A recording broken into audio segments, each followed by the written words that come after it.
The average person opens up Instagram 150 times a day, but that's by design. Like you said, companies, from product design, they're putting fortunes in to understand why we do what we do. And variable reward, dopamine pops, all that stuff. Exactly. And so if you're picking up the phone the first thing in the morning, the challenge is a number of reasons. This is a challenge. First of all, there are these 4 primary brainwave states. Beta is what you and I are in right now, we're awake. Delta is when you're fast asleep. In between those 2 states, theta and alpha, are extremely important brainwave states for learning. So theta is the state right in and out of sleep. Theta is the state that we call creativity. When you are your most creative, usually it's coming because you're in this theta state. And you know this, when you're in and out of sleep, or you're close to you're so deep, your mind goes and you come up with ideas. You know what puts you in a theta state? Are showers. Oh, really? You ever notice when you're in the shower, you come up with some of your best ideas? Yeah, and your brain kind of drifts. It does, because you're in that brainwave state. So a big part of my work is taking the invisible and making it visible. When I do these demonstrations, I always tell people that I do it because I want you to see that there's a method behind the magic. That when somebody does something that's extraordinary in athletics, in education, in technology, with the human body, there's always a trail, because genius leaves clues. Above theta, though, is the state called alpha, right below beta, where you're most aware and awake. Alpha is a state of learning. Accelerated learning. It's a state of relaxed awareness. This is a state we go into when we meditate, because your critical mind is set aside and you just absorb information unconsciously. You know what puts you into an alpha state? Television. You ever notice that if somebody's watching the game or somebody's watching their favorite TV show and you're trying to have a conversation with them and they literally are in trance, they don't hear you because of the television programming? Which might be an interesting word, programming and putting people into a trance. But that's the alpha state. That's where information is just going inside your mind. So we train people how to learn languages faster, learn facts better by putting them into an alpha state, a relaxed state of awareness. And we can do that by design. And people don't realize this. And this is the whole thing. I really think this should have been taught back in school, because school was a great place to learn what to learn. Math, history, science, Spanish, important subjects on what to learn. But how many classes were on how to learn? Does that even exist these days? No, that's what I'm saying. How many classes were on how to think critically, how to make good decisions, how to solve problems, how to focus and concentrate, how to read faster, how to remember more, right? Even they teach you 3 R's in school: reading, writing, arithmetic. But what about remembering? What about recall? What about retention? Right? Socrates says there is no learning without remembering, and that's really the basis of it all. But I would say that knowing you're in this alpha theta state first thing in the morning, you're very suggestible, right? And if the first thing you're picking up is your phone, then that really is rewiring our brain for 2 things: the dangers. That's going to really decrease your level of productivity and performance. Number 1, it's training you to be distracted. And we talked about that. Every like, share, comment, everything is just making you just pay attention to everything else, and rewiring your brain. So when you're having a conversation with somebody, you can't even focus because you've trained your brain to do otherwise.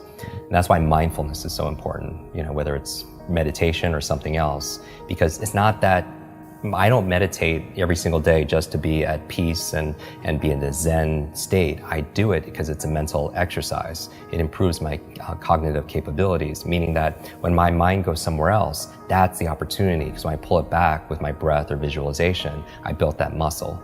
Because here's really the basis of my work is really about taking nouns and turning them into verbs. So what do I mean by that? It's like so many people, they wake up and say, oh, I hope I have energy today, or I have motivation today, things that they have, right? I have creativity so I can write today or make videos, or I have memory, or I have focus or concentration. Those aren't things you have, those are things you do.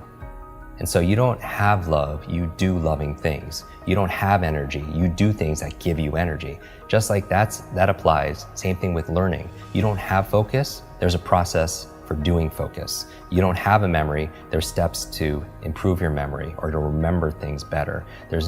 Creativity is not something you have, there's actually a process for creativity.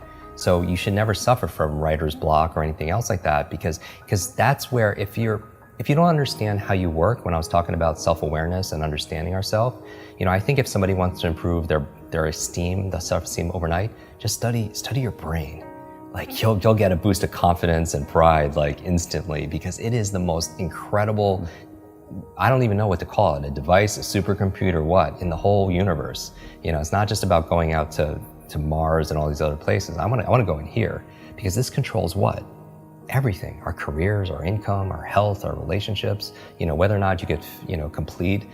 We were talking about this before our conversation here. What, you know, when you're training for Ironman and triathlons and everything else, is how much of it is mental. Like we know, like everyone knows what to do, but do they do what they know? Because common sense is not common practice. And it's a myth that knowledge is power. Knowledge it has the potential to be power, but it only becomes power when we use it, when we apply it. Like people think they should get points for buying books and sitting on the shelf, and it just sits there and becomes like shelf help, not self-help, right? Self-help, yeah. Or somebody will go and learn something. I'll listen to a podcast like this or a show, or they'll go to a conference. They'll pay all this money, but they don't do anything with what they learn. And part of it also is because they forget it. You know, everyone knows there's a learning curve, but there's also a forgetting curve. Did you know, like the forgetting curve says that if you learn something once, within 48 hours, 80% of it is gone. 80%. So you listen to a show, you watch something, on YouTube, you go to a conference, you read a book, within 2 days, the majority of it is gone, because nobody trains us how to have, that's why memory is so important.